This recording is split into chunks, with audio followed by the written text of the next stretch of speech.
that was upsetting, but we're here now, you know? We're getting there.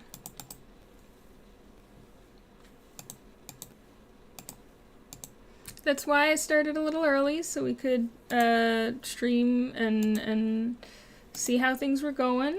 I did do an internet speed test. It looked pretty good. Sometimes life's just like that. But we will be trying to make sure that we get everything going here.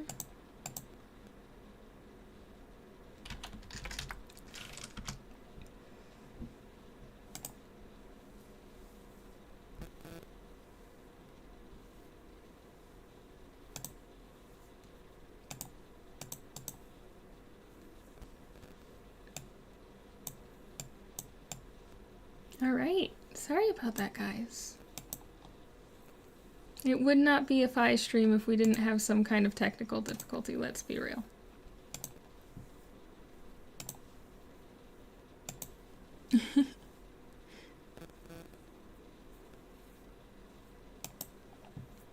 Yeah, thank you. I appreciate it, because I don't know how to do these things.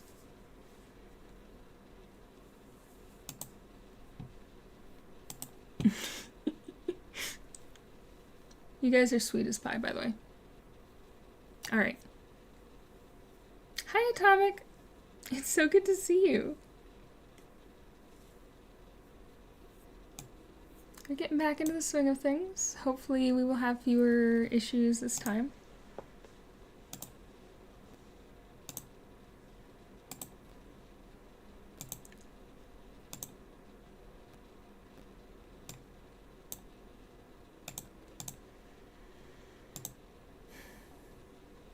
Thank you, Luna. It's so good to see you again.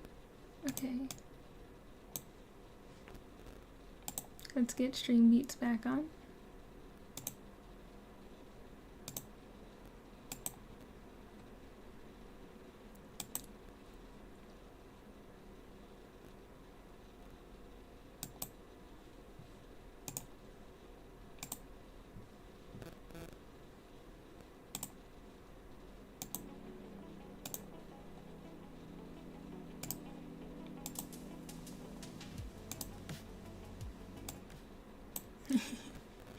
So good to see you guys again. Alright, so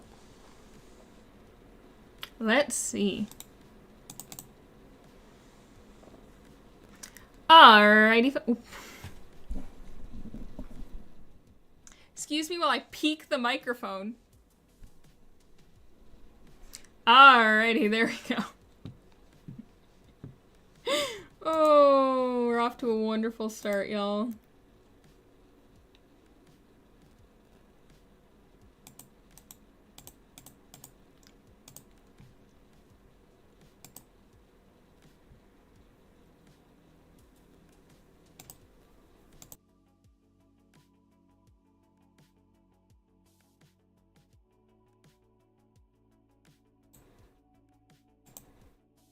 Alright, there we go. Can you guys hear me okay? Is there any cutting out? Are we having any issues with it starting and stopping? Hiya!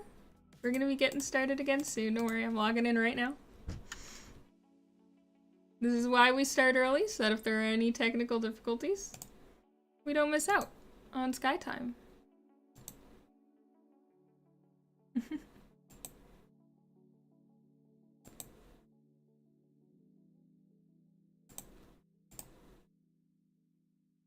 Fantastic. I'm glad to hear it. We'll listen closely. Thank you, Jawkins. You're the best, by the way. Those of you who don't know, Jawkins is not only like been like subscribed for a really long time, but also just like knows a lot about this sort of thing. I've been streaming too long to say I'm new, haha, claim ignorance. I just am lazy and I need to work on it. Okay, let's see. Let's get dressed.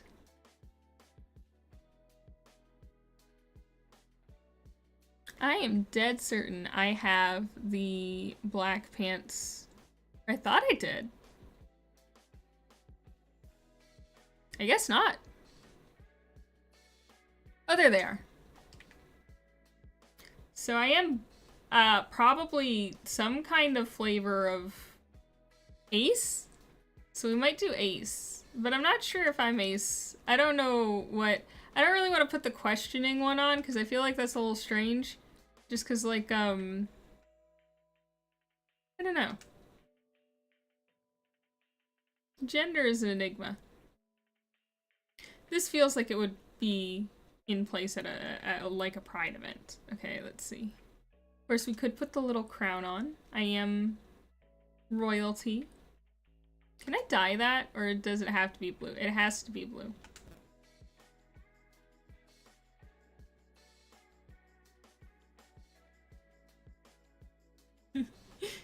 I like these a lot. What do you guys think? Oh, you're right. We should go with the hairbrush. Thank you for following, Skyray. Thank you for following, Dallas. That's so sweet.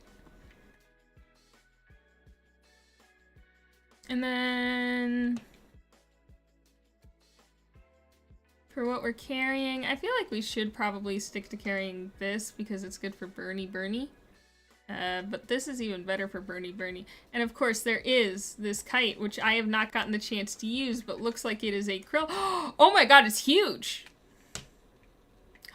And I can just put this around my room? He's so pretty! I love him! He's so cute! I'm gonna cry.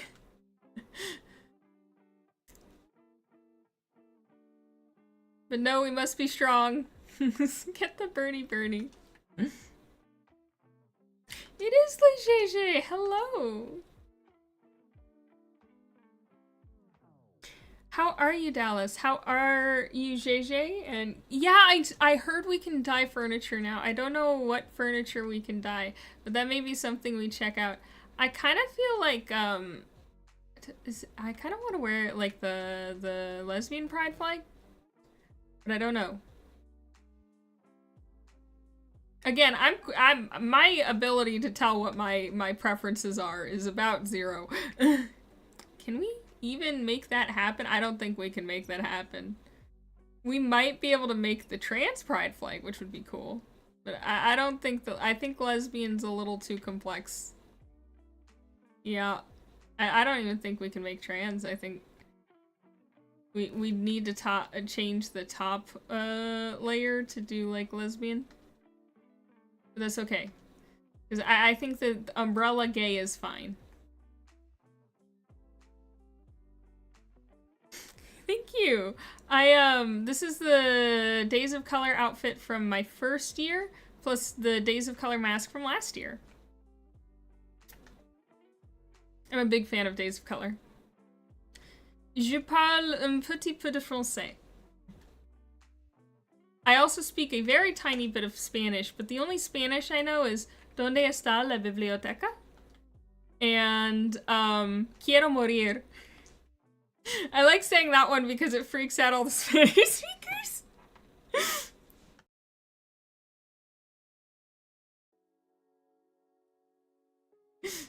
I don't actually quiero morir, but at the same time, see Exhibit A, Zelda Gals.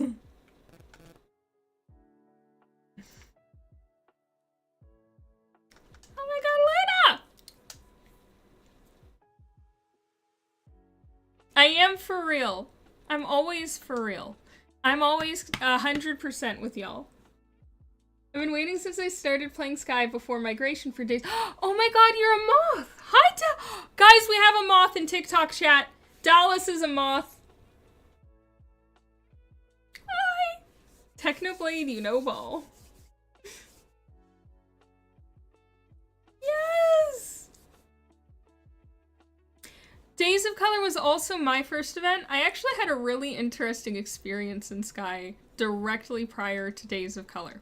So for those of you who don't know, I started in May of 2023.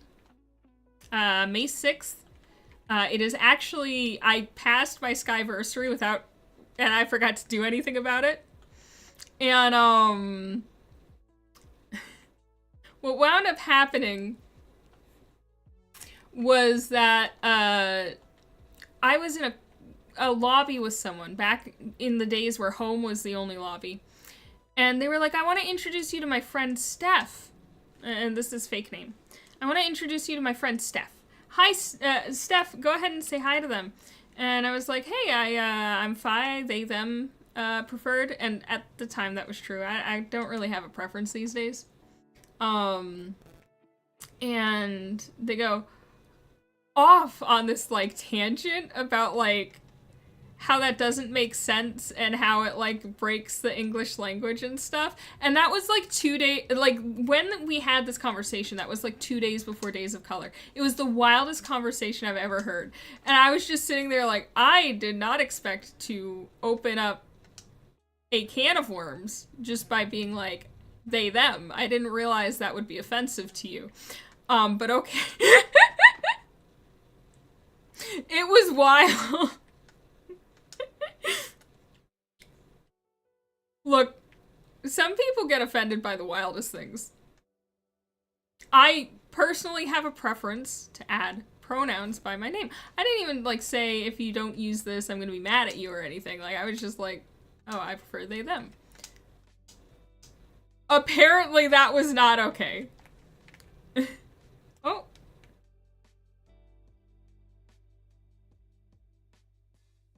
We may need to get a charger for the controller. The controller is struggling. I joined Days of Bloom 2023 before Season of Passage. So you actually started like 2 months before me. 3 months-ish before me. That's amazing. I am a big fan of Bloom. I also really like Days of Nature. Bloom is my favorite. I just like flowers. I'm a sucker for... I am the most stereotypically, like... I like the crab. I like the butterfly. I like the bird. Oh, there's just, like, stuff up here. Oh, there's just butterflies up here that want to feed us a delicious dye. That would explain why every time I try to... This is true last season, or last year, and it's true this year too. Every time I try to jump in this area, I'm just sucked up into whatever nonsense is going on above us. It makes my day every time. It's just so silly. I like that they dyed the flowers. I like that there's, like, stuff hidden everywhere. Luna's way more focused on, like, actually playing Sky the correct way than I have the ability to be. I have ADHD, okay? And I'm in squirrel brain mode, so... People always think, like, ADHD is only squirrel brain mode. No, I have, like, three moods, and that's it. Horrific spiral, squirrel brain mode, and I'm going to focus on this until I die. Do I have the rainbow tannish cape from last year? I do not have that cape, I don't think. I think it's really cute, but I have so many capes already. Yeah, that's another thing, is it's kind of hard to match. Yes, I would like to help design a kite. I am a big fan of the color yellow. I've actually realized yellow might be my favorite color more than green. I would prefer green for, like, a house. I wouldn't want my house painted yellow. But I like a sunny orangey yellow, like school bus orange.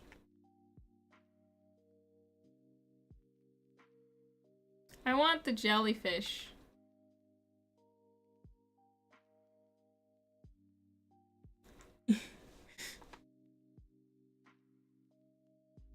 Yeah, that was an event where tickets first appeared. I was mistakenly under the impression at the time that, Luna is so cute! Oh, they're so small. I was mistakenly under the impression at the time that, before that, if you had an event with like the candles would turn to normal candles after the event, which is not true. The event candles did not do that. So I was mad that like that had been taken away when that was never a thing.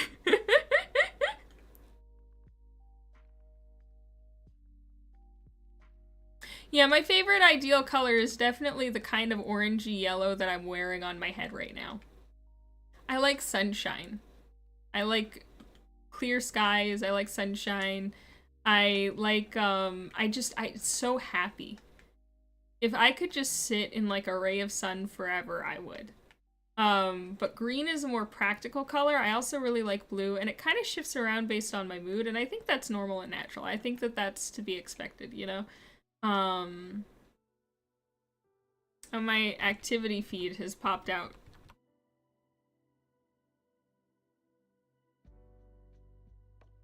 You guys. Oh, is there a person here? Do you want to... Are we gonna make friends? Oh, it's a moth! No shot! Hello, little guy! Would you like to be my friend? You look like Brother Bear. I love Dandelion. Oh no, I literally scared him so much he like ran out the door. Hello. I'm sorry, I didn't mean to scare you.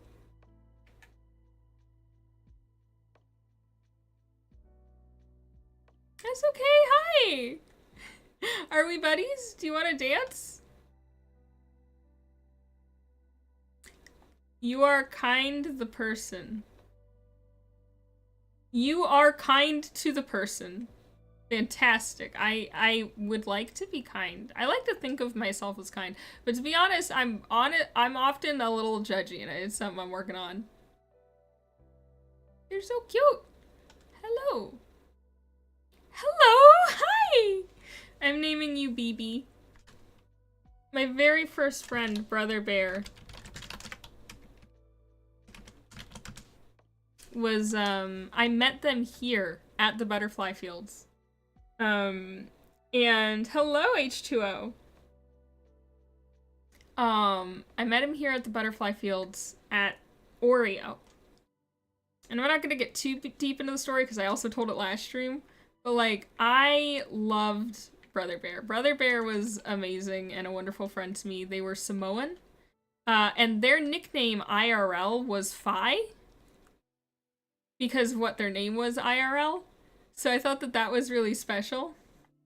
Oh, we've just been rickrolled. Hold on, I have to turn the volume up.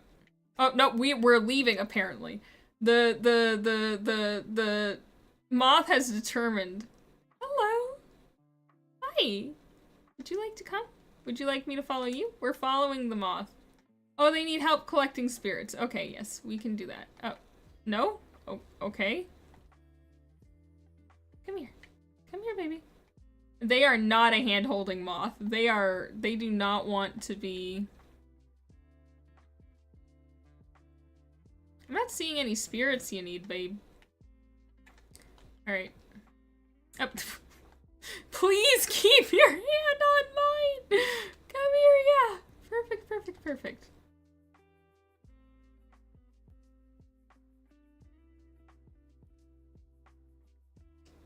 I don't actually see any spirits you're missing, baby. That's weird. Oh, we lost the baby. Where'd the baby go? The baby has left the chat.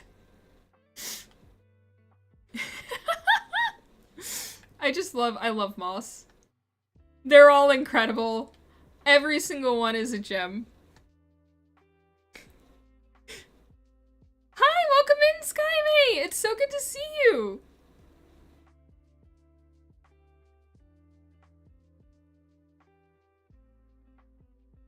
Yes, so I think that one of the things that's really special about Sky is I have a hard time understanding people. And in long-term friendships, I struggle because I get used to routines, and as soon as those routines change, and they're going to, that's what life is, I become very stressed out. And I can, like, ruminate on things that don't matter, and it's very difficult. So sometimes when I'm at the end of the day, I don't really want to hang out with anyone I know. But I still want to be social. I just want to have like one good day, like when I was a kid, you know, and you go to like a hotel and you make a best friend at the hotel and then you guys never see each other or speak to each other again. That is like what I need sometimes. And that's a lot harder when you're like grown because people are more standoffish, they're more nervous, they've been hurt more, and so they're less likely to just approach people and be friendly. And so I really like about Sky that I can still make like a hotel friend. You know? Like today we are friends and we'll never see each other again. I want the kind of friend that can sit with you in silence. That's something I've had to work on a lot myself, is being able to understand that silence is not always judgment, it's not always displeasure. Sometimes you just want to like sit down. You think you are unable to play Sky after you heard something that upsets you a lot. I'm so sorry to hear that.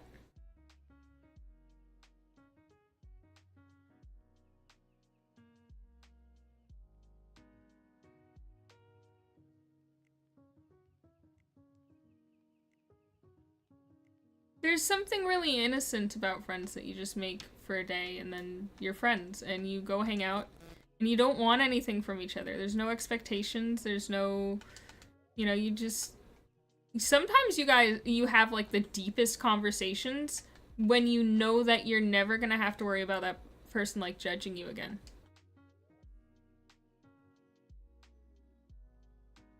Like you get to just be.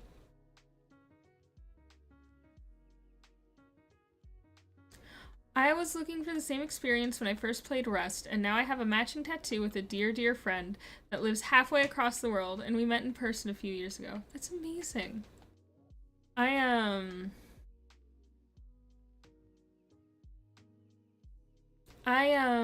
personally, like,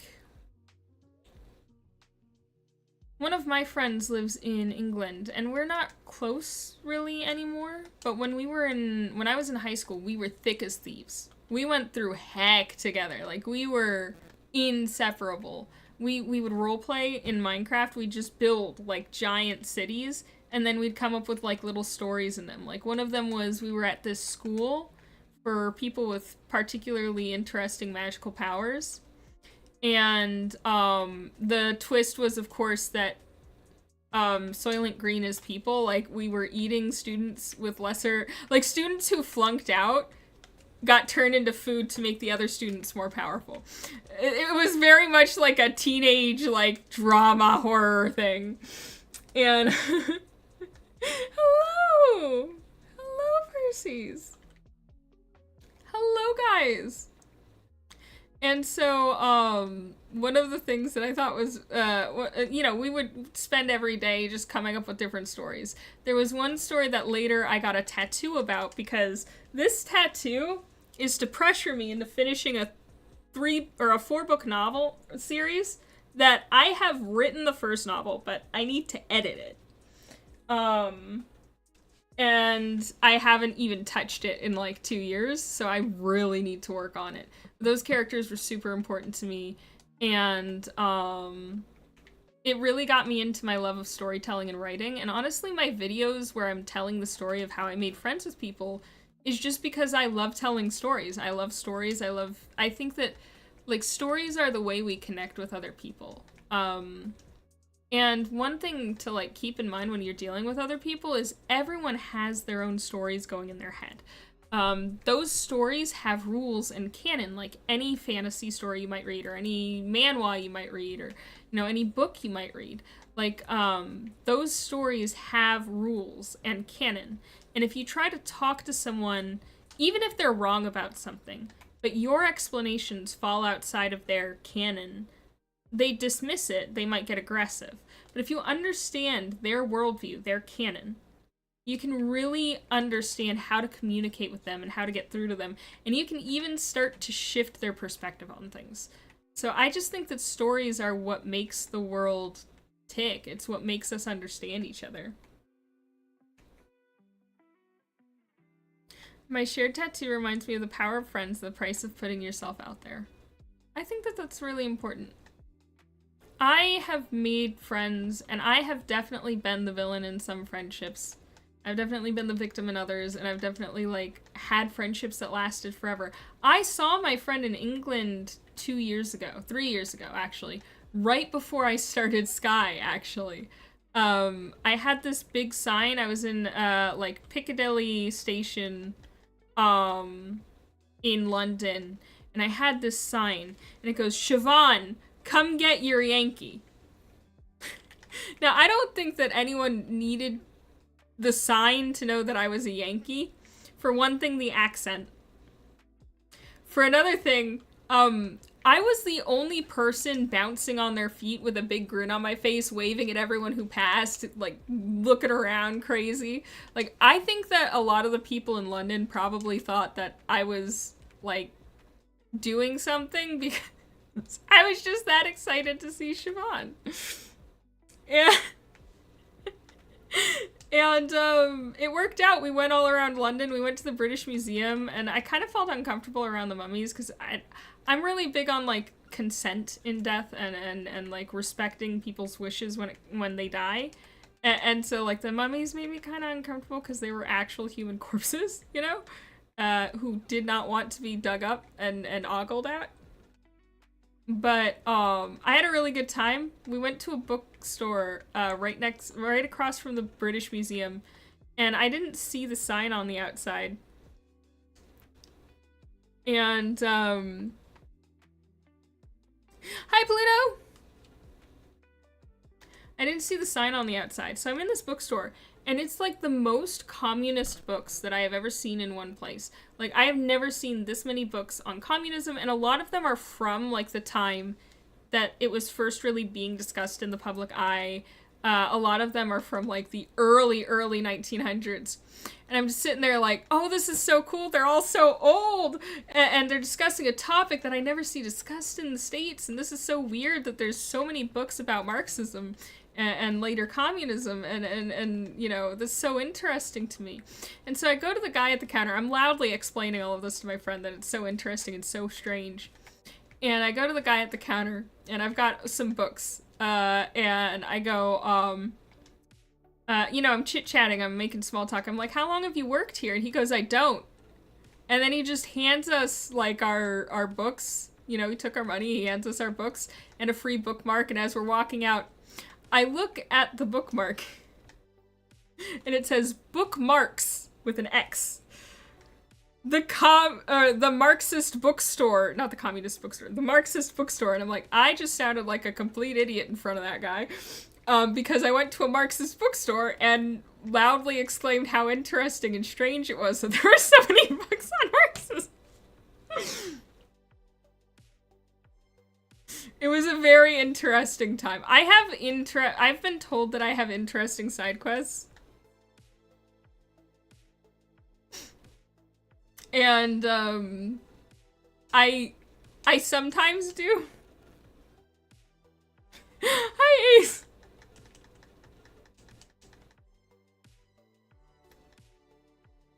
There was one time I was living in Sweden for a couple of months, and, I was surrounded by some of the most interesting and creative people I've ever met in my life. This might be an original experience. I was surrounded by some of the most interesting and creative people I'd ever met in my life. And, I was, people were talking about something, and I have this, habit of not knowing when something's, like, a heavy topic. Like, I don't know when something's too heavy that you're not supposed to talk about it. So one of the foundational moments in my life that I always thought of being as, like, a staple cringe memory, funny haha memory of, like, kids overreacting to things is that, I was in middle school. I was in 8th grade, and an announcement came over the speakers that, we were having a lockdown. Like, not a drill, like a lockdown, like, get in the classroom and be quiet. And that, you know, somebody was on campus with, or was like on the school grounds with stuff that you shouldn't have on school grounds. So we're all hiding in our classrooms, and at first we're all like quiet and following drill and everything like we've practiced. But then we start getting bored. Somebody takes out their phone and they've got like a police scanner app on their phone and they're like flipping through it trying to figure out what's going on. And we all start just kind of like chatting quietly at first and then at like a normal volume and like sitting on the desks and stuff. And I thought I did not have this. Oh, we lost Luna. And so after a while we started like writing messages on the board for like our folks and stuff, and like I was like planning out with people like, I've got this really heavy textbook, I'll hide behind the door. And I thought it was really funny because as it turns out we weren't in any danger. There was a guy in like a separate incident off the school grounds that just happened to like hide out on the school grounds, but was nowhere near the building, was nowhere near us. We were nowhere in danger. And so I was telling this story to a table full of Europeans as this funny haha I overreacted because I was so young. And they're all looking at me. And they've got this look. And they're like, and one of them, I'm pretty sure it was the Ukrainian girl, looks me dead in the eyes. She goes, that sounds like a war story. And I'm like, oh, this isn't funny, haha, this is actually bad.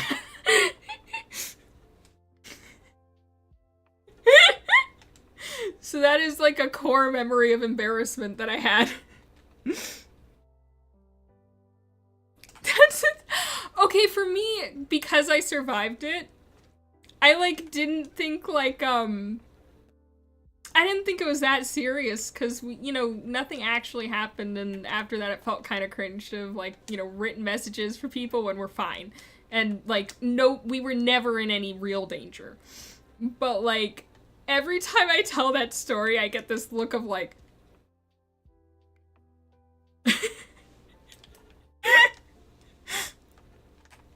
so, I don't know, man. Maybe it's humor as a coping mechanism. Sometimes I can't tell. But, I don't know, man.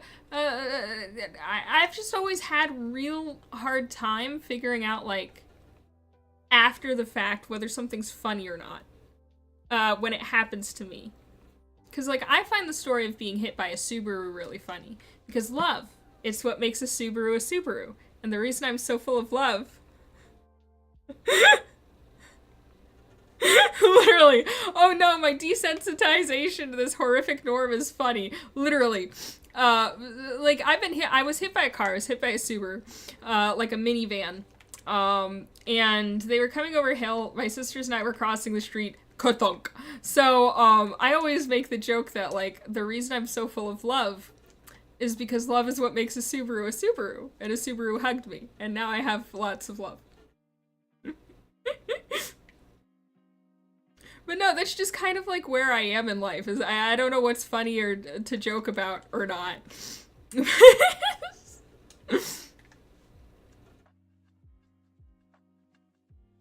I outlasted my Subaru, yeah. But like, no, I had a whole lot of like really interesting experiences when I was younger.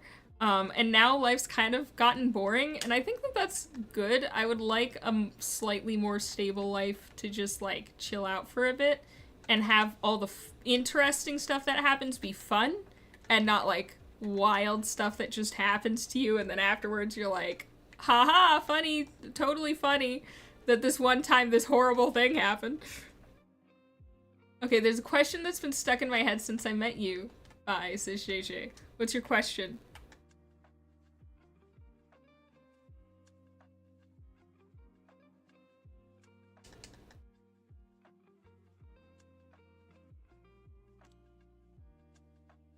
I'm burning up. What's the question? I'm so curious.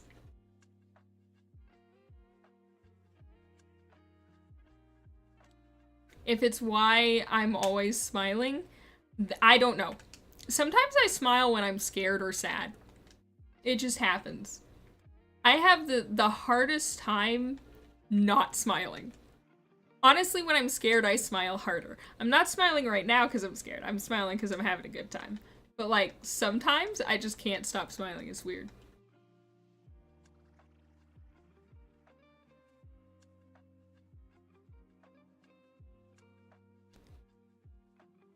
Why do you call yourself the Moth King? The catchphrase is funny, but what's the true reason?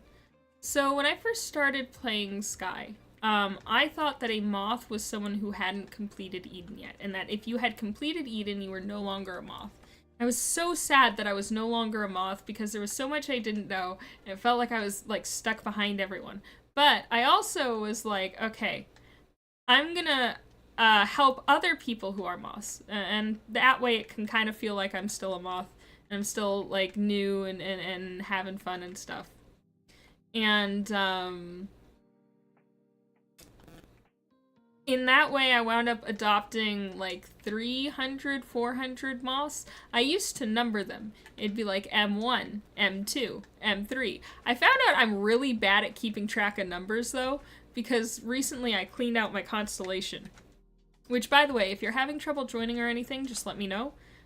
Sometimes when I add someone on stream, I don't have time to name them anything but whatever name they got.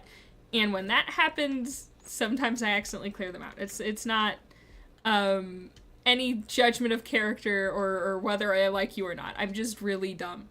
So, but I would add hundreds of moths, and usually it was in Eden. I would spend, like, all day hanging out in Eden, because I had a remote job, so I could just do my job while in the background having Sky running. And I would help people up the mountain. And when I was done with that, I'd go back to, you know, it'd be like a way to catch, like, spend a break and then go back to working. Well, my friends at the time referred to me as, started joking that I was the king of moths. When they admitted that, no, you're not a moth. I mean, you're still a moth. You are still a baby. You are still new. Mind you, I was adopting other moths and calling myself their veteran 2 weeks into playing the game.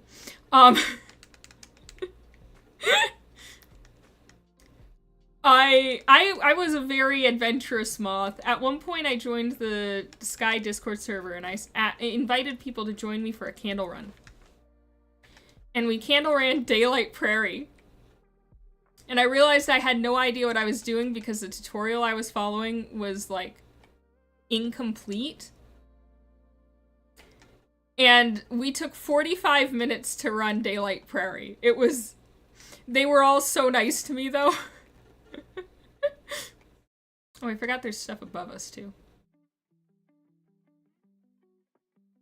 Yeah, king is a mindset, not a gender role. I don't really, like, I just feel like Moth King, it has a better ring to it. And I also, and this is kind of just a personal thing, every single person I've met online who referred to themselves as Mama or Queen later had some kind of, like, controversy come out about them, like, speaking inappropriately to people or this, that, or the other thing. So I was like, I don't really want to be the Moth Queen or the Moth Mom.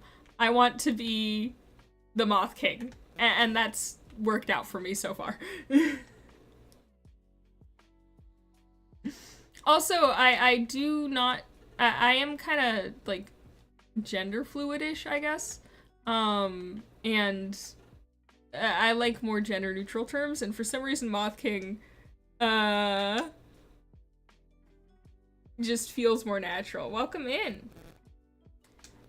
People who say you're smiling so you must be enjoying it when I'm doing it because I'm a nervous habit should have tomatoes thrown at them. That is really relatable. I've definitely smiled when I was not having fun. But I also think that, like, one of the things that I used to think is that you should communicate, like, every single time you feel a certain thing, you should make it known. And I didn't think that necessarily had to be words. Like, that there are, you know, subtler ways to hint at things. And the problem is that I really don't understand social cues, like at all. I really don't understand. I have difficulties with empathy. I have a hard time understanding when someone's being serious and when someone's not. I don't know when jokes are going too far. And I don't know when I'm joking around with people or when people are being mean to me. I can't distinguish those. For some reason, I'm just poorly socialized enough that I just can't figure it out. And so, I've found through being alive that if you're just smiling and nodding along and agreeing and laughing, you can get through a lot of really uncomfortable situations. And the only problem with that is that now that I'm older, I have a really hard time communicating when, no, this is a hard boundary for me, I need you to stop. And so when I am, like, talking to someone about something that's been bothering me for a while, usually it's been building for a while. And, Pluto, if you're gonna tell me I'm autistic, everyone else already thinks I'm autistic. I've never been diagnosed with autism. Yes, you can add me in Sky. I might be, and there's nothing wrong with it if I am. I'm surprised that everyone says that. You know, it's like a weird thing for everyone to agree on.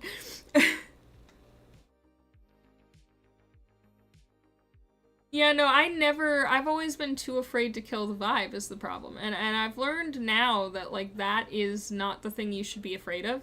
You should be afraid of, being too nervous to speak out, because you are still going to communicate in one way or another that you're uncomfortable. You're going to do it passive aggressively, you're going to be acting different, and people pick up on those things even when you don't. And so if you really want to, or you'll, like, fish for people to get the reaction that you want because you don't want to say it outright. And what I've learned is that those are all things that we do because we want to be polite and we want to be someone who's not going to kill the vibe. And we want to be the person in our heads that is a good person. But, like, sometimes you just need to bite the bullet and deal with a moment of uncomfortableness so that you're not dealing with months of it. I have stayed in very, like, not healthy friendships just because, like, of incompatibility issues or this, that, or the other thing, or communication issues. And I was part of that because I would have a lot of time saying, it, like, emphasizing, like, no, this is really important and I'm putting my foot down. And I would also over-communicate. So sometimes I'd say, this is an issue, this is an issue, this is an issue. I'd bring things up right when they happened. And we'd be focusing on the symptoms rather than the larger issues at hand. And so when I said, this is really important to me, it doesn't come across because I've said that about a bunch of things. Like a boy who cried wolf situation. Communication's hard. People are hard.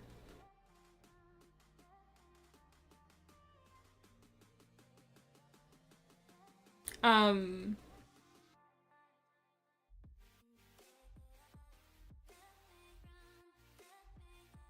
don't know, it's really weird.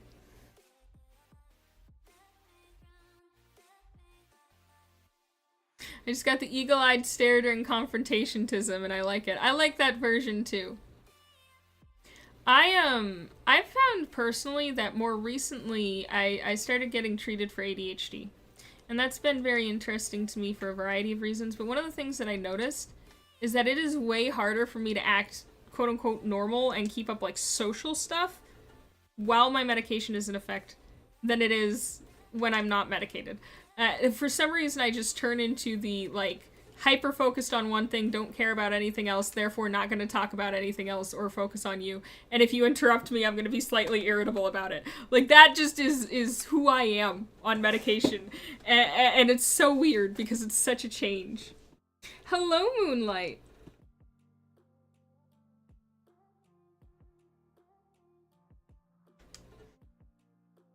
It's one of those things that, like, being medicated definitely made me realize how intense brain chemistry can affect you.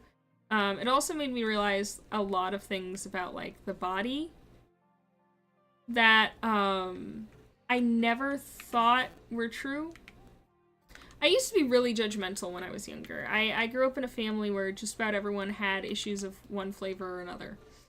And I used to be kind of judgy, like, well, if you just did this, you'd get better. If you just did that, you'd get better. Like, that's what I thought, that people were just kind of making excuses for themselves. And I wrapped myself up in that. And I had a lot of, like, self-doubt and self-loathing about that I knew what the right path in life was, but I wasn't doing it. And I had a lot of self-loathing around that. And as I got older, especially once I, like, got medicated, it was, like, I realized that, oh, there's a lot of things that exterior factors are just going to decide for you. And, like, you can change those things, but you have to pick and choose what your battles are and what's worth the effort to expend on, you know? So, like, yeah, I could, go for a walk every day and make sure that I'm healthy that way. Or I could make sure that I have a packed lunch every day so I'm not overspending, and, trying to manage which of those is more important is, like, such a chore. Growing up is really realizing that, no, you don't have it figured out, and you probably never will. So anyone who tells you that, like, oh, they've got it figured out, they've, at best, got it figured out for themselves. Stretch. All that you are is brain chemistry, and we all like the kind of twisted and wonderful brain chemistry you are. Thank you. I appreciate that. I like the twisted and wonderful brain chemistry you guys are too, because personally, like, again, I used to be judgmental, and then, like, I grew up, and I realized that there's so much beauty in the different ways that people can experience the world, and that I will genuinely never know what someone else is experiencing. So, like, when it comes, if someone tells me that they feel a certain way about who they are or what they are or this, that, or the other thing, I believe them. I don't care how strange or surreal or unthinkable it may seem to me, how little I can relate to it. Because to me, I will literally never know. That's just not something I will ever be privy to. Someone else's experiences of life are just unfathomable to me. And I think that that's a good thing. I think if we all had the same experiences, we wouldn't get it. You know? We're gonna stretch. I did not crack my back that time. It's very nice. One of my friends in real life, believes that, like, on a spiritual level, they are either a red wolf, or like they believe they've had a past life as, like, an Australian Shepherd mix. I personally have never experienced anything like that in my life. But it's one of those things where it so clearly is real to them that, like, it might as well be real. And I think that kind of goes back to what we were talking about earlier with stories. Is that, like, you never know what someone else's journey, what someone else's, like, story is, like, what their fight in life is, what they're going through, where they're developing, how they're growing. And so you really can't judge, no matter how outlandish their identity of themselves is, to you, like, how you would have trouble figuring that out. It doesn't matter, because it's real to them. And sitting there telling them that they're wrong about something that is integral to their self is so wild to me. You're too lazy to candle run, so I'll just watch you. Makes you feel productive. That's so real. If you want to grab on, we're candle running pretty well. Actually. I mean, we're not really doing an efficient candle run. We're mostly yapping.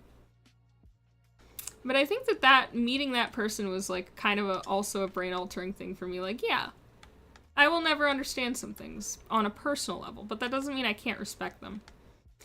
I think that's kind of ties back into Pride Month and everything that, you know, is going on, because, like, I can understand a lot of different identities. I've lived a lot of different lives already. And I know I'm going to live a lot of different lives in the future. And I'm going to experience different things and believe different things about myself. And I don't understand why some people never have had that moment of, like, other people's realities are real to them.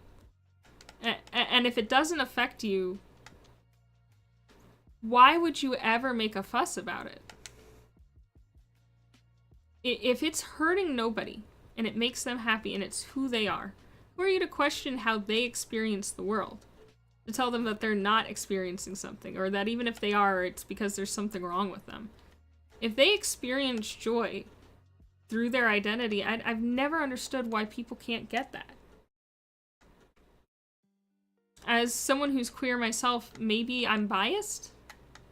And I try to remind myself that, like, that's my story. My story is that these things are valid. My story is that these things are, all part of who someone is, and that no matter what you believe about yourself, go for it. You know, like, as long as it's not hurting anybody, who cares? And my son is here! Atlas! And I try to remind myself that that belief, that core belief of mine, is also part of my story and is not part of other people's. And I try to have empathy for people, but it's really hard when they don't have empathy for others.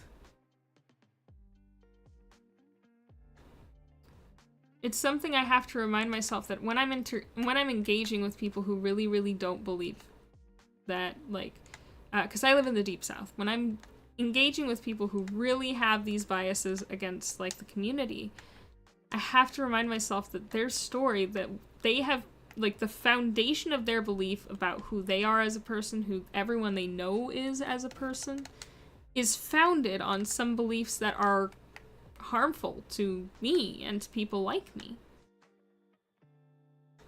And I think about that, and I try to remind myself that a challenge to those beliefs is a challenge to their, like, who they believe they are as a person. Because a lot of people don't understand that you can do bad things and hold bad ideas and then go on to still be a good person. Because, like, that person who was homophobic to me, or transphobic, I don't even know what kind of phobic they were. The person who went on a rant because I told them I had pronouns. Like, it's... if they were to confront the idea that that's a bad thing to do, the first thing that they'd think about themselves, the first thing that their brain would go to is, if that's a bad thing to do and I've been doing it, then I am a bad person. And while it can be tempting to agree with that, my personal belief is that there's no such thing as bad people. And I've really thought through whether I believe that or not. And it is hard with certain topics. But I personally believe that there are bad, harmful things that someone can do. But as long as that person is willing to change their minds, is willing to let their story open up, change their story, change their fate, they can still be and do good things. They can still have a positive impact. And so, the only thing that they have to do is... Hold on, Luna! Luna, I'll carry you, don't worry. Luna, do you see the sitting spot? Luna's been I think Luna's older than me in the game. And so I try to remind myself when I'm engaging with people around me.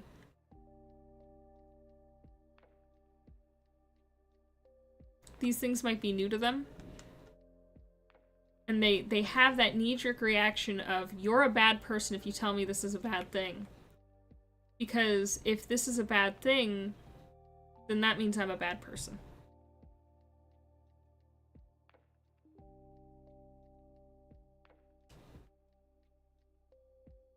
And that makes sense to me.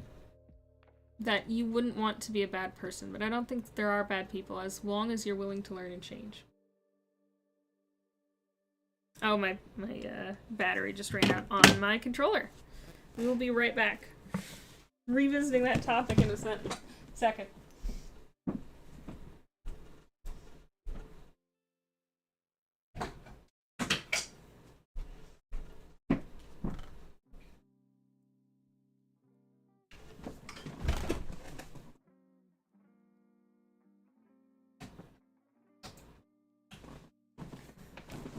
My dad's religious.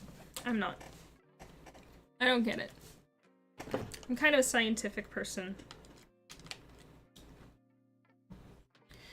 And I just haven't felt like there's a lot of reason for me to believe in certain things. But that doesn't mean that I don't understand why other people do. Oh, no, that's okay. Do you want us to come back out and wait for you if you're able to rejoin? Or is your dog still out? Because we can do that. We just got here. I need to dance with my son, though.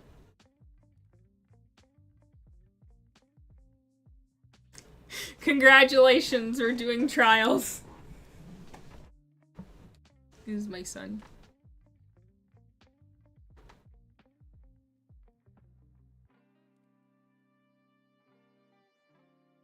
I think that's really important. So Jockin says, the question, tell me how you arrived at that conclusion, has given me so many opportunities to get new perspectives on subjects, oftentimes pointing out aspects I'd entirely overlooked or found irrelevant. Okay, alright. It's fine, I got them back in. Okay, we'll go. I think that's really important. One of the things that happened to me when I was in college that I struggled with a lot after college, and it made me really, like, resentful of the idea of reaching out to people who disagreed with you, is there was a Christian apologetics group on campus. And I could not think of people who disagreed with us more. I was a volunteer at the LGBT Center. And this guy from the Christian apologetics group was like, hey, you know, and he was so sweet and charismatic, and I genuinely think he thought he was helping. Genuinely, I don't think he's, like, again, there's no good or bad people. I think he genuinely thought he was helping. He was doing a good thing. He was walking in some divine destiny that I can't see. And, he invited me to come to their apologetics group to listen to them talk about evolution. It was very entertaining to me as a sciencey person.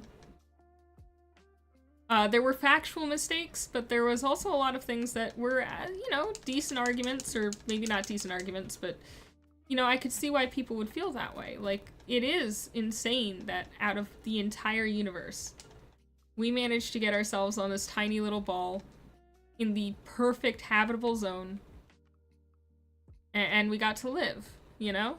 And we're experiencing all these wonderful things. I think it was an intelligent design presentation. And I do think that that's wonderful. I do think that that's amazing. And we had a really good conversation, he and I, to the point where the presenter actually asked us to quiet down. And he seemed really open to hearing, like, my perspectives, and I found his fascinating. And I made the mistake of being like, you should come by the LGBT Center sometime. We have all sorts of really cool events that go on. And after that, he and his friends would relentlessly come into the LGBT Center and try to get us to convert to Christianity or ask us why we were gay.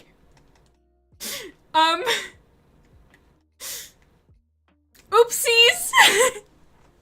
To the point where they wouldn't stop doing it, so we had to get, like, like, student, like, we had to get higher ups involved to get them to stop.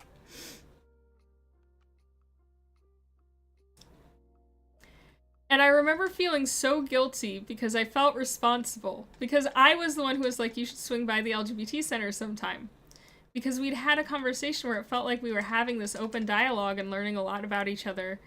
And then they used that to have a very closed dialogue with people who weren't ready to have it. In a place where they were supposed to feel safe, and not a place that was meant for debating, but was just for community. And that stuck with me for a long time. It made me very resentful of talking to people who disagree with me. Because I found one that I thought was like-minded and liked learning about other people and had, like, a good heart on him, and then he just would not stop harassing my friends. To the point where like, people had to get involved, like,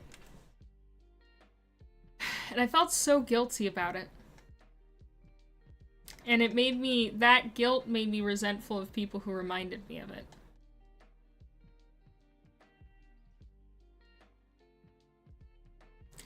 There's a really good line in a song.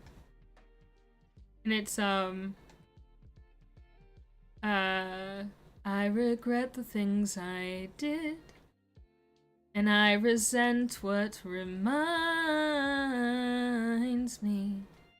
So I became kind of resentful of religion in general. I became resentful of anyone who attempted to try and bridge that gap. Because to me, I'd tried that. And I'd gotten burned. But I found, actually, that in doing that, I became very closed-minded. I know a lot of people who are both queer and very religious. They don't tend towards the evangelical side of things, but they definitely believe in God. And they go to church on Sundays, and they even have created churches of their own. I had a pastor who was a lesbian, who had a wife. And she was really interested in getting me to come to church and join the choir, both because it's always good to get someone to come to church, but also because I'm also queer, and the reason I'd left the church is because I'd realized I was queer. And I think she saw herself in me.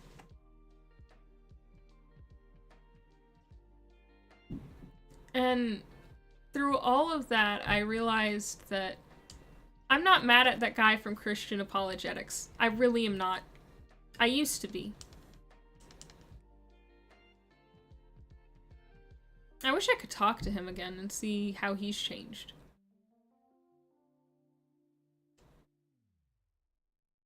I also don't know what apologetics are. They had a part of the presentation where they introduced what that means, but I have no idea. I was trying so hard.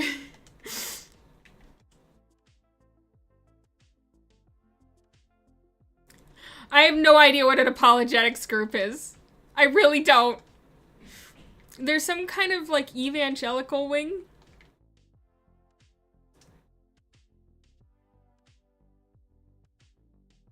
Here at work, cooking rice for your coworkers, and they plan to get a roasted chicken, and it exploded? That's not good. Please do not die. Dying is not approved behavior. It's finally cold here. That's amazing. Cozy! Blanket time.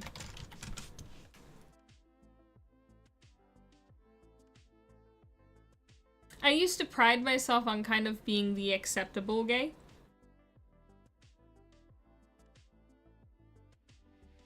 Hello. Like, not being over the top or this, that, or the other thing. And then I realized that that was unhealthy. Because there's no, like, correct way to express oneself. There's a few wrong ways, you know. You can be inappropriate, but I usually don't see that from somebody deciding to wear excessive eyeshadow or something. That's just someone expressing themselves. That's just them having fun, you know. I really bit, because again, I'm from the South. I bit the bullet of like, oh, if you do it too much, then you're not doing it right. And then I grew up, and now I'm just kind of like, I kind of want to wear rainbow eyeshadow. I really do. I want to do like a cut crease, and then have my eyeliner like go all the way out, like or like a white liner go like all the way out, and then just have rainbow. It would look terrible, but I want to do it.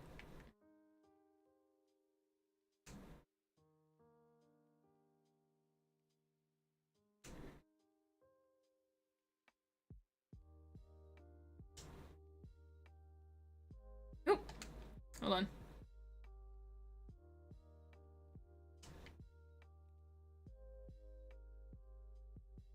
I'm not as afraid or ashamed.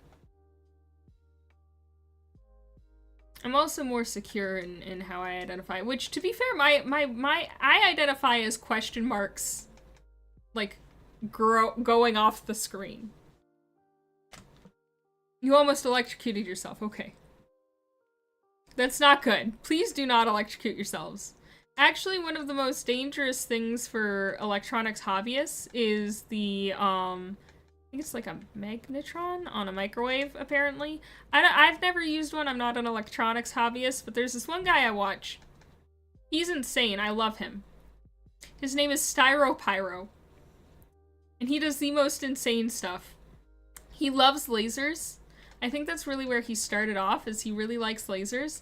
And so he'd just build increasingly powerful lasers. Built a 1,000-watt microwave. Or, I mean, not a 1,000-watt microwave. What was it? It was a, everyone has a 1,000-watt microwave. I can't remember what the wattage was, but it was insane. To the point where it didn't really cook things, it just charred them or set them on fire.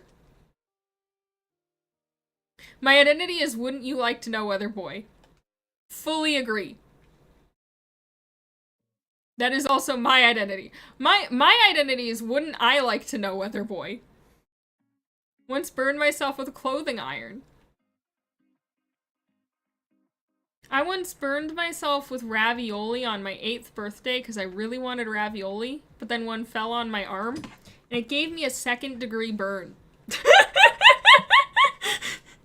Like, that was crazy.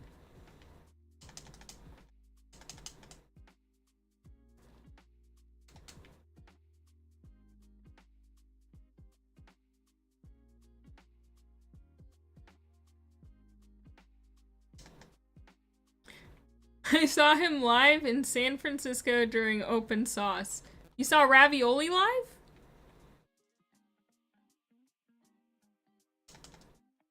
My sisters and I always wanted to start a band called Ravioli in the Icebox. Because one time we found Ravioli in the Icebox. And we decided that sounds like a really good band name.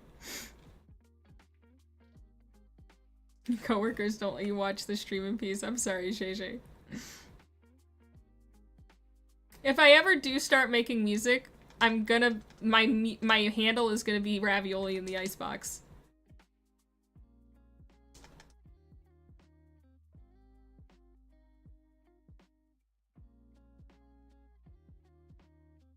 I never really had like a dramatic coming out story. I told my mom I was gay in a Walmart. That's how my mom found out I was gay. And I don't even know that I'm gay. I'm kind of like pan, I guess. I want an emotional connection. I don't really care about the physical form of the other person. Luna is showing off. Luna's got... Luna... no! StyroPyro is... Oh, you saw StyroPyro? Did you see Nile Red? Or I guess it's just Nile, because there's also Nile Blue. I can't remember which of the Niles is the crazy shit. Oh, sorry, I didn't mean to swear. Not 2nd-degree ravioli. 2nd-degree ravioli is better.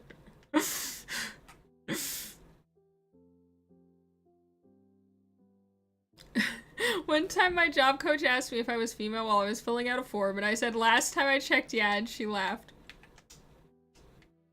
Y'all, I have the weirdest situations at work. My manager gave my resume to somebody. Hello, Shishi. So good to see you.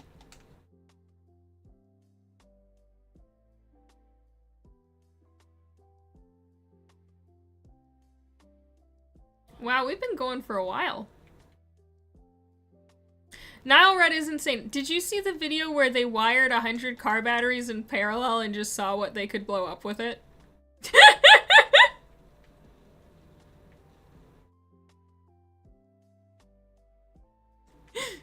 I like the my favorite Nile video is probably, so for those of you who don't know, Nile Red and StyroPyro are both sciencey YouTubers. My favorite video of StyroPyro's is the car batteries video, probably.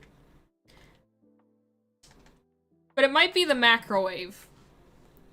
It could also be the time he built a giant laser and started destroying things in his yard with it.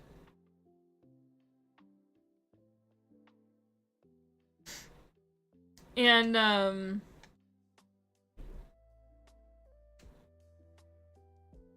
but, my favorite Nile Red is probably... Oh, that's really hard, actually. Or I guess it's Nile Blue.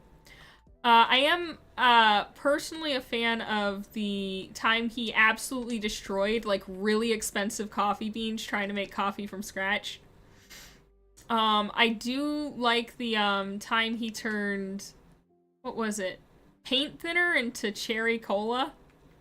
I thought that was great. Hydrate before I dehydrate? Yes, sir. I love Nile Red. Styropyro is also amazing, and also has some kind of medical thing going on, so if you want to watch some really cool videos, highly recommend Styropyro. Just to support him. You beat the beer pong robot. How do you beat a robot in beer pong? Because here's the thing. Robots don't get drunk. I've never played beer pong. I don't know how beer pong works. But from what I understand, beer pong is you throw like a ping pong ball, and however far it gets, you have to like drink that shot. So I don't know how you'd beat a robot at beer pong because a robot can't get drunk. I don't know what the point of beer pong is. How do you win beer pong? Beer pong is like a party game. You throw like a ping pong ball and it lands in a cup and then you drink the cup. Just be better, says Jawkins. Jawkins, you terrify me. I love you, don't get me wrong.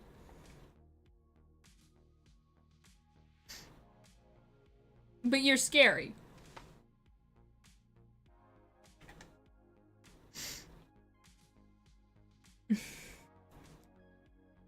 You impress me. I'm not someone who went to parties for 2 weeks and that was it. And we broke up. She took me to my favorite place in the Blue Ridge Mountains. And she broke up with me on the car ride back. Because she just didn't think about me all that much. She just didn't feel like I was all that important to her. And we broke up on the car ride back.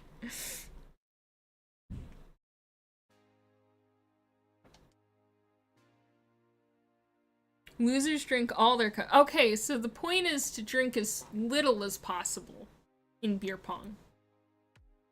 I guess that makes sense, yeah. I've decided something. For people on Twitch only, unfortunately. I've just decided something.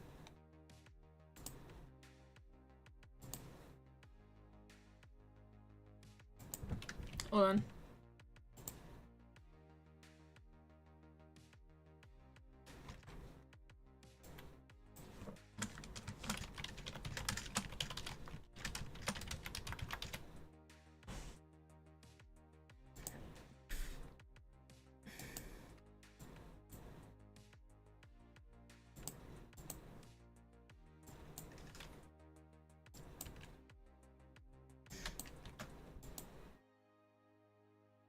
Okay, so for everyone on Twitch, we're gonna do a rainbow jumpsuit giveaway. All you gotta do is exclamation point ticket.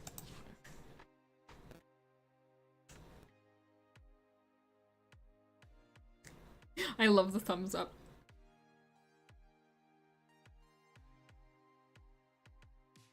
Are we all running? Let's do this! Ooh, maybe we can race.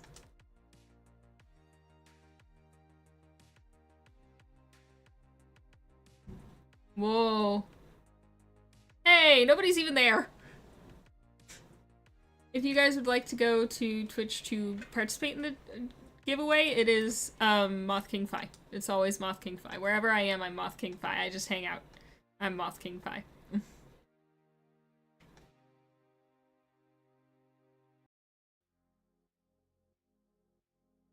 Oh my god, there's another person! Hi! Do you want to be my buddy? Do you want to be my friend? They're pretty! Guys, can we keep them? Please? I like them. They're pretty.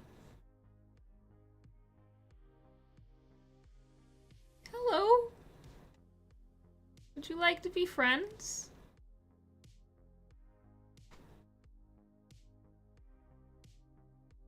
Oh, the deer! Oh no, Luna's in the maze. Oh. Oh, I did it. Oh, I did it. I got it. I feel like the jumping's gotten a little bit easier. There were a couple of updates where the jumping, like, progressively got hard. No, dear friend! Dear friend, come here, come here, come here. Yeah, dear friend!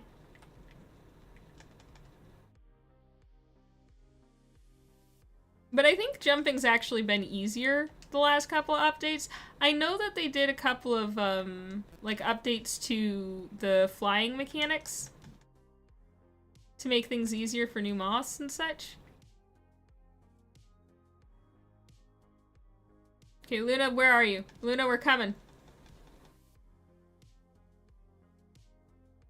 Luna, I'm coming for you. Rescue time!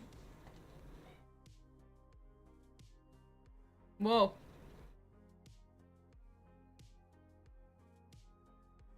Luna, I'm see you. I'm on the way. Don't be afraid. The king is coming to the rescue.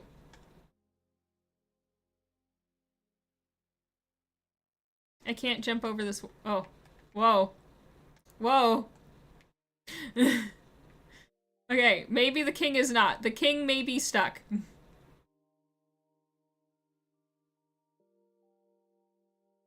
I know that they were trying to do an update to make it easier to fly. But I do not know if it succeeded.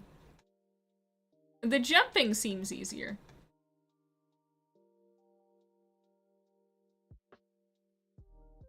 I can't sit yet, not till Luna's here, just in case Luna needs help. We may lose Dear Friend just as soon as we've made Dear Friend. Atlas is a moth. Yeah, when I was new, the jumping was so inconsistent and it infuriated me. Now I don't care. Like, now it's gotten to a point where it's really not noticeable.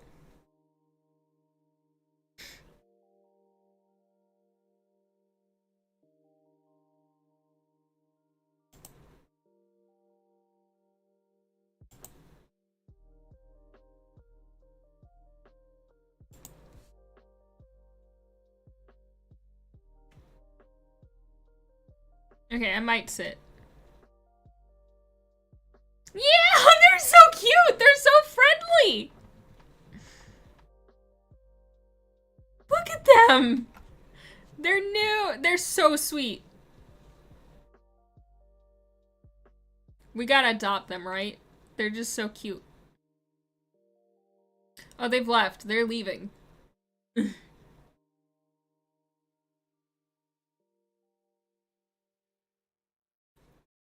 Okay, so my policy on Sky Kids, on other Sky Kids, is if I like their vibe, they come with me. Sometimes they don't want me to come with me, they want me to come with them, and I'm okay with that too. But like, if I like their vibe, adoption. To the point where surprise adoption was a joke of mine for a while. Oh, they're waiting for me! I love them! Look at them looking down at us! Oh my god, I love them! Oh my god, I love them! Okay, we gotta wait for Luna, so I'm gonna warn them. I'm gonna let them know why we're just kind of sitting around. Give me a second. I'm gonna warn you about. We got this. Dear friend, I love you. Hold on, I gotta warn you.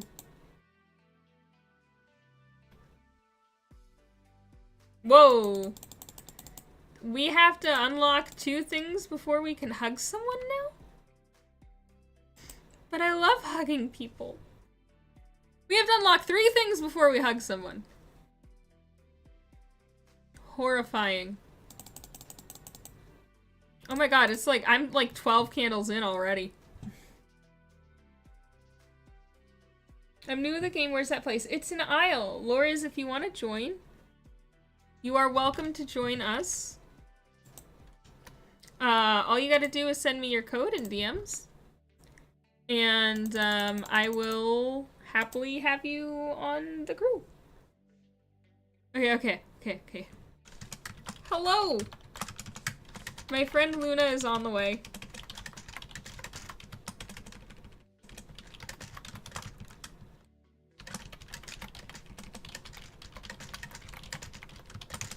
I love your outfit and your vibe. They're so cute.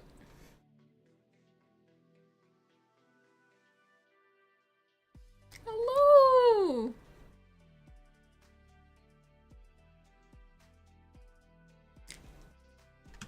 I'm fine.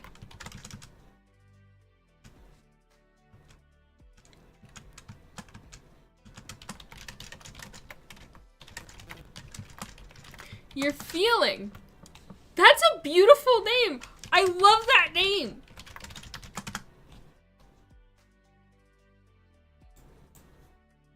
I don't know how to rename them. There we go.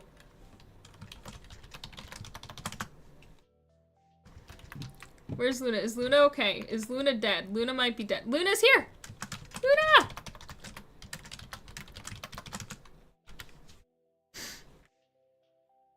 I'm so happy. Luna!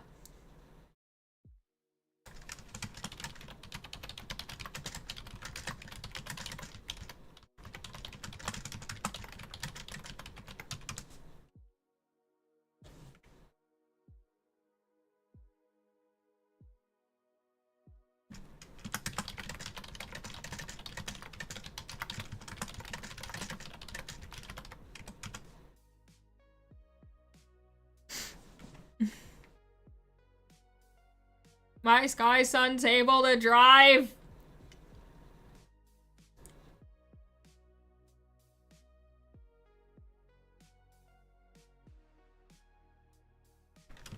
Yay! We made it! How are you liking the new update? I'm loving it. Sky has gotten so much better since I joined. Like, I know a lot of people really didn't like Revival. I loved Revival. I'm a little shocked by the new, like, update to the aviary, but I honestly think it makes more sense. I think it was a little too big before. They're so pretty!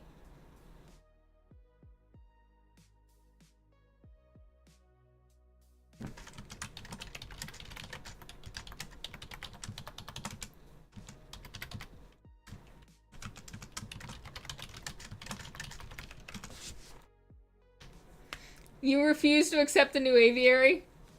Yes, you can add me, Shishi. All you gotta do is DM me a code. In Chinese, their name is, and I don't know that, they are doing boogie. Wait, Shishi, are you Chinese? Oh, they are my friends.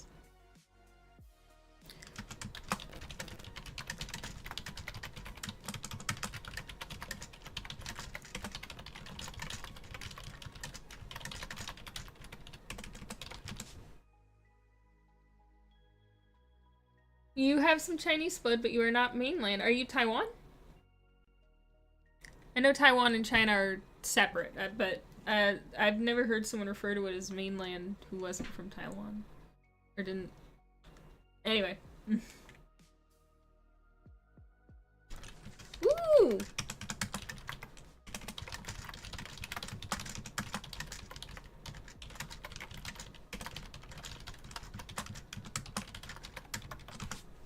I love feeling!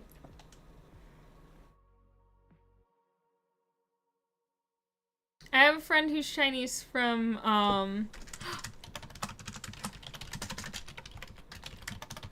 know a shortcut! I'll show you!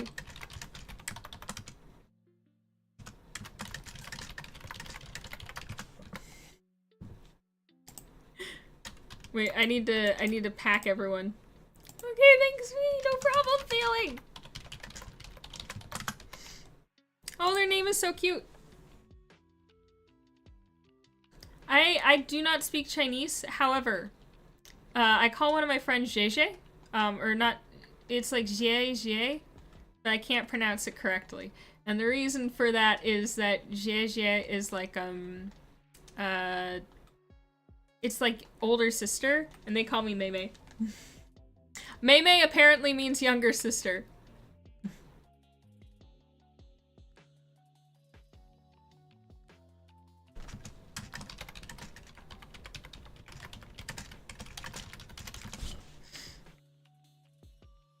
When I was on Chinese Sky, when I was on NetEase, it was really interesting.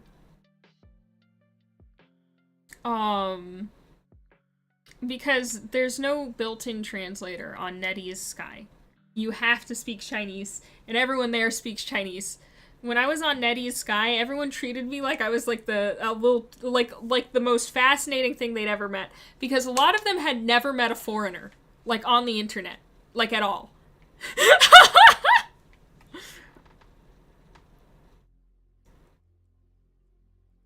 And so it was like really interesting because they'd be like, "Can I bring my friends to meet the American?"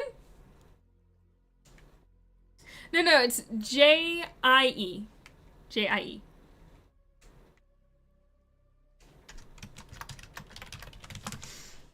Atlas is a professional back cruncher.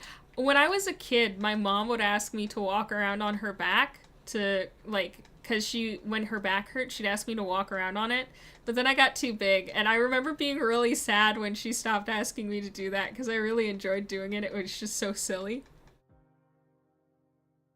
No, that's literally, like, how they referred to me, either as the foreigner or the American. And some of them would use my name. I used the name Rose, because Phi translated to file, and I thought that was really funny.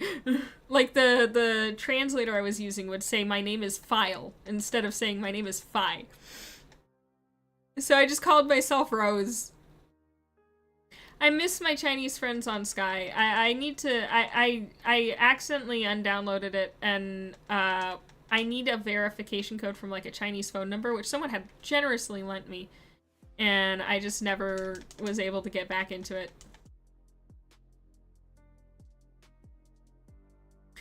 Getting shown up by a gray kid. No!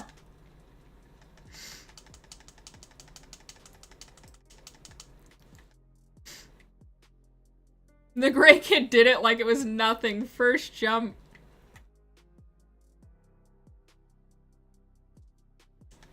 I always like this at the bottom, just because how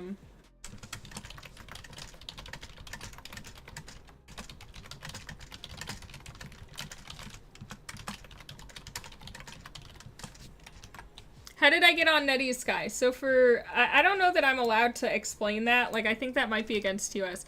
But basically, my friend had a phone, like, just had a spare phone. My friend from China had a spare phone and just let me log on to their Sky account. That's how I got on NetEase Sky.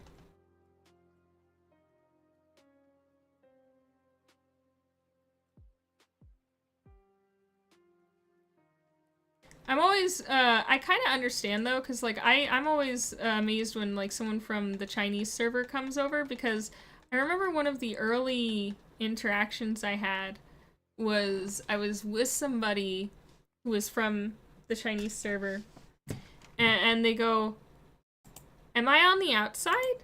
And I go, "Yeah, like, what do you mean by that? Like, outside of what?" And they go, I'm from China server." And I go, "Oh, yeah, I mean, you're not on this Chinese server. You're definitely on global." And they're like, "Wow. Does that mean you're from somewhere else?" And I go, "Yeah."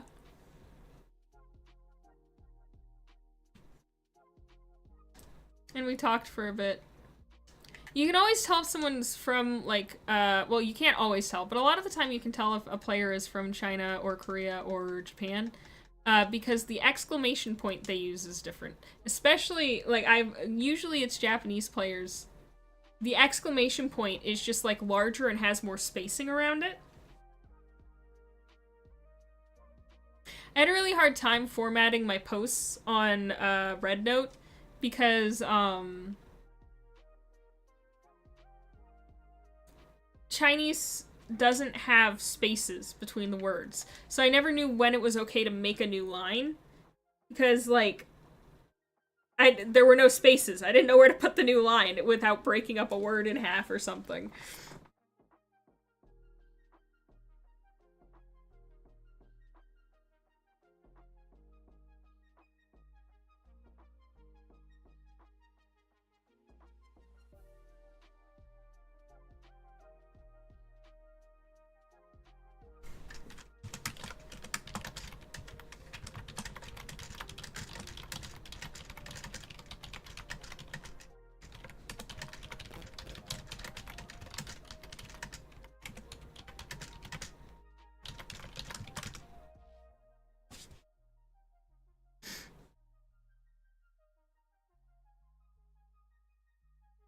They were all so sweet. They, like, I remember one of them, like, bought me something. I felt so bad because I was like, I don't want you to buy me anything. I don't know how long I'll have access to this. I'm using someone else's phone. Wait!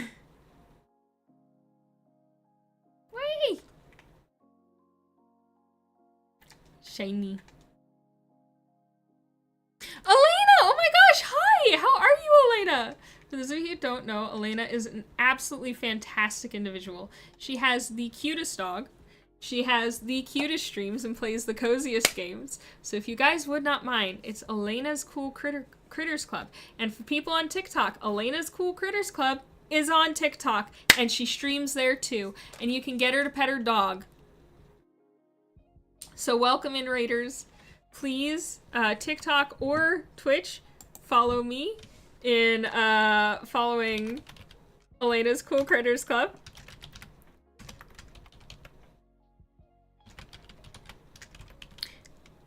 It's actually Elena's Cool Critter Club, not critters, just the one critter. It's just the one critter club. The singular critter. I love this person. They are very emotive. I like people who use their emotes. We have so many of them. Where's my rainbow? It's Pride Month, Pride Month. Gotta get down on Pride Month. Whee!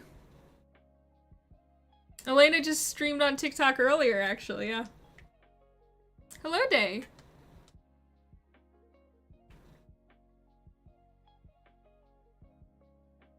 I'm able to sing in a few languages. I'm not able to sing in Chinese. I don't know any Chinese songs.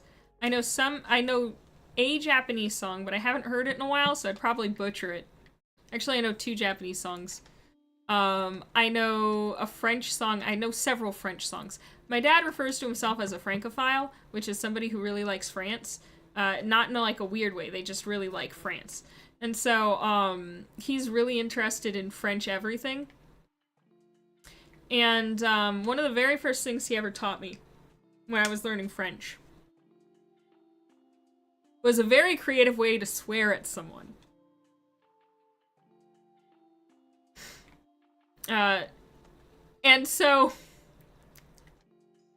he also sang to me a song called Champs-Élysées, which is a very cute song. And then À la Porte Amsterdam. And what was the other one? I became obsessed with a French song called Loin d'ici, which is from 2015 Eurovision. It was Austria's entry, which I thought was weird, because I'm pretty sure Austria has its own language. So I'm like, why are you singing in French? This is supposed to represent your country. Why are you singing in French? But apparently that's the thing about Europe is they all speak all sorts of languages. And so anyway, Loin d'ici is great.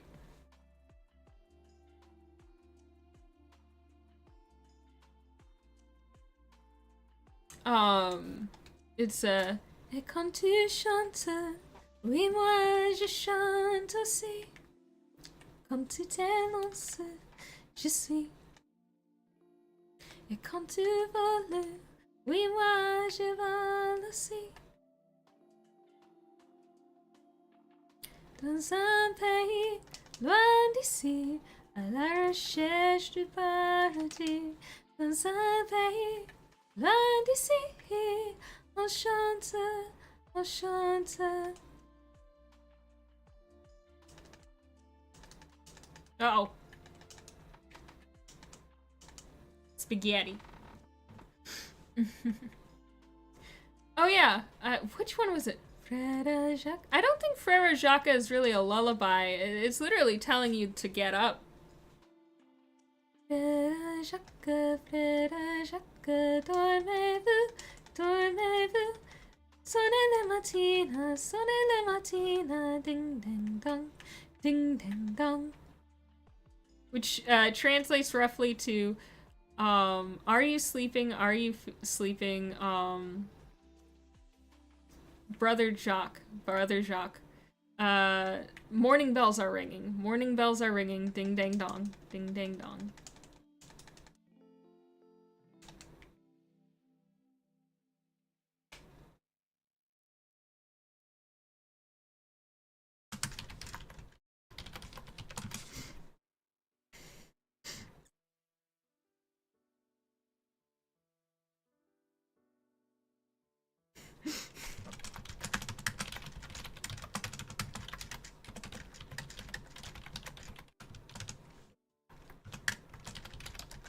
Okay, Atlas, offer me your hand.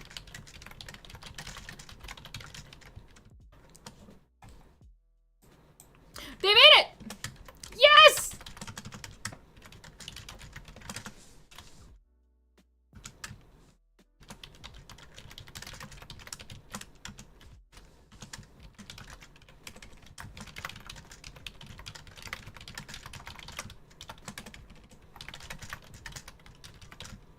For those of you who don't know, Luna is one of the most amazing people ever. Yeah, je t'aime, except apparently you're not supposed to say je t'aime. Apparently that's like a romantical thing. So you're supposed to say like, je t'adore, or, what's it called?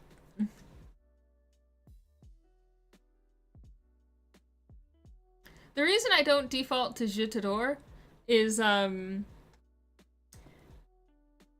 okay.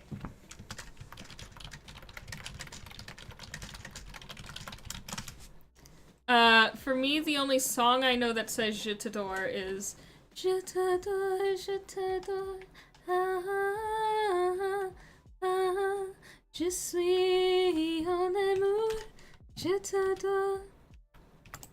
Which is, I love you, I'm in love. So it always just came across to me as like way more romantical. Especially since adore is a lot more strong than love in en anglais. Like, I love pizza. I might even say I adore pizza, but if I say to someone I adore you, that doesn't necessarily, it's not necessarily romantic, but it's a lot more likely to be romantic than I love you. I say I love you all the time. I say I love you to the guy who drives the bus, because I do. I love that man. He got me to school on time every single day. He got me to work on time. Hi, Xanu. It's good to see you. Wisteria!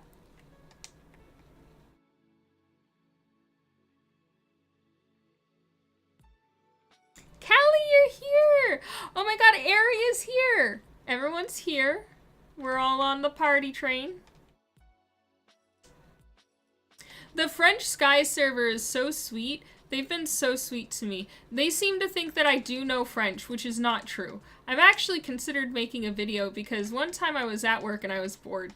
So I joined the voice chat where all the French Sky players were.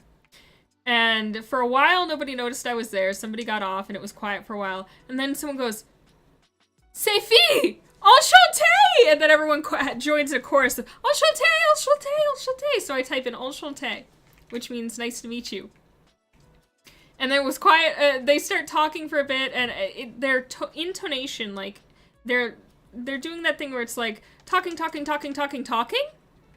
which means that they're probably asking me a question. But here's the problem: je ne parle pas beaucoup de français. I have no idea what they're saying. And so I go, Enchanté! And they all go, Enchanté! Oh, Enchanté! enchanté, exactement. Which is like, exactly, nice to meet you, nice to meet you. They were like, oh, the cute American is here. Pat you on the head.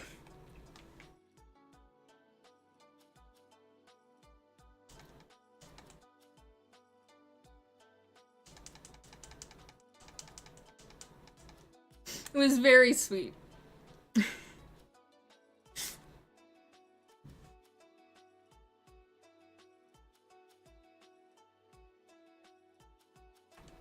I love cross-cultural things. I do hope I learn some French so I can speak to them a little more, because I am actually working on a game where learning a language is part of the game, but I only know one language, so if I want the game to be any good, I have to learn at least one other language. That's gonna be great. But, no, I'm working on a game kind of on and off, called Message of Meowtics. And it's basically you are a kid in a cat cult trying to decode, a post-apocalyptic cat cult, mind you, trying to decode the words of the ancients. And it's very silly. The whole game is a meme. You belong to the Catholic Church, and your father was in the priesthood of the Paw.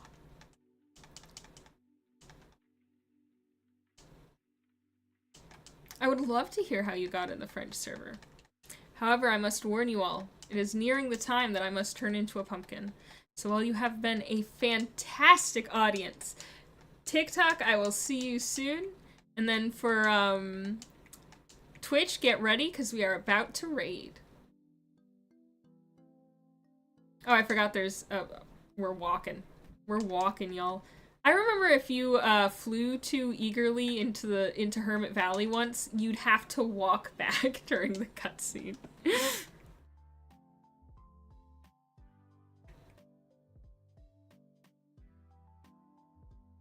Oh, that's so cute! Alright, who are we picking? Oh, are we all here? Yeah, we are. Okay. Who are we picking? Oh, I know who we're picking. I haven't rated them in forever.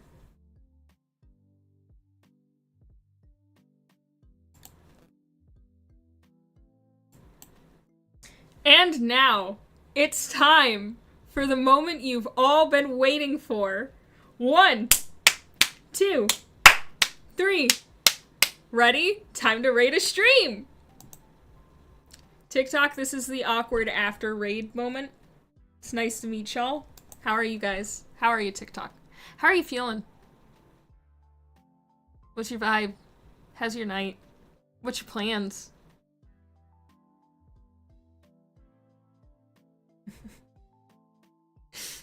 Well, thank you for coming in, TikTok. You guys are wonderful, and I hope you have a good night.